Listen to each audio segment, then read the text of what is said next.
Halloween Kills opening in theaters on October 15th, let's go back to the 2000s and talk about Rob Zombie's Halloween series. Be sure to check out our original Halloween series fix in the link below. The Rob Zombie movies were made up of 2 films. Most fans know Zombie didn't really want to do a second film, but since the studios were pushing for it, Zombie wanted to make sure no one else could do it.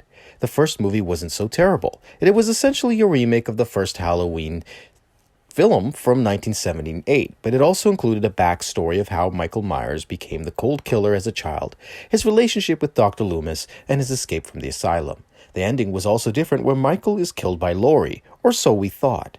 The second movie, however, was just a mess, even as it tried something different. It started off similar to 1981's Halloween 2, with Laurie in the hospital, but we realized that it was just a dream. While Michael Myers is more vicious this time, Dr. Loomis's character was turned into a greedy buffoon only after money, and his fate was dishonored, and he was an iconic character. Danielle Harris was a nice addition to the movies as Annie. Fans know her from her iconic role as Jamie in Halloween 4 and 5, and unfortunately, she met the same fate as Dr. Loomis. Laurie survives in the end, but the only good thing about the movie was Laurie was wearing Michael's mask at the end of it. That's about it. The worst part of the second movie was Michael's grunts. With each kill, it was terrible. His iconic silence made him all so menacing. The grunts turned him into a joke. The side story of Michael's mom as a ghost or whatever she was supposed to be was just weird. So how do you fix such a mess? Let's attempt this fix. We start with the first movie. It begins in Haddonfield with Laurie and her friends and Michael trying to get back to his house. We also see Dr. Loomis trying to find Michael as he learns he has escaped, while showing some flashbacks of his relationship with Michael. We never see the boy speak. We never see anything of his family except a flashback of his sister being killed. The movie can continue on being more of a modern remake of the classical 1978 movie up until Laurie shoots Michael in the head and we presume he is dead. The difference now is that the movie isn't over yet. Laurie is brought to the hospital, and this time it's not a dream. Everything happens just as it did in the second movie, but that it starts with Michael escaping in an ambulance to go after Laurie in the hospital. However, the catch with the ending of the movie is that Laurie is killed off at the security guard post, and the movie ends. Also, there is no revelation that she is Michael's sister. We just ignore it, and there is no scene of Michael taking her away to reveal that he is her brother. The bad guy wins in this movie. The second film takes place a year later, and we follow Annie, who is played by Danielle Harris, and was Laurie's friend. She had survived the first attack in the first movie. She's dealing with the horrors of what happened to Laurie and her friends last Halloween. Meanwhile, Dr. Loomis has been on the hunt to find Michael Myers ever since, and since he hasn't found him, figures that Michael would either be heading back home on Halloween night or go after the person he has yet to kill, Annie.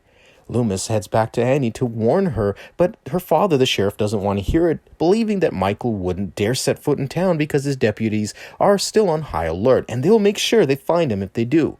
The sheriff demands Loomis to leave. Loomis agrees, but doesn't. It would seem that Michael's desire for killing happens at Halloween as he begins his return to Haddonfield, trying to stay unnoticed.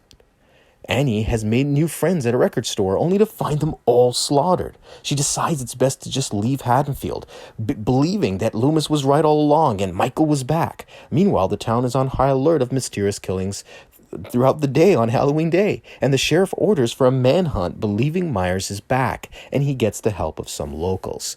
Loomis sticks around only to find Michael in the sheriff's home.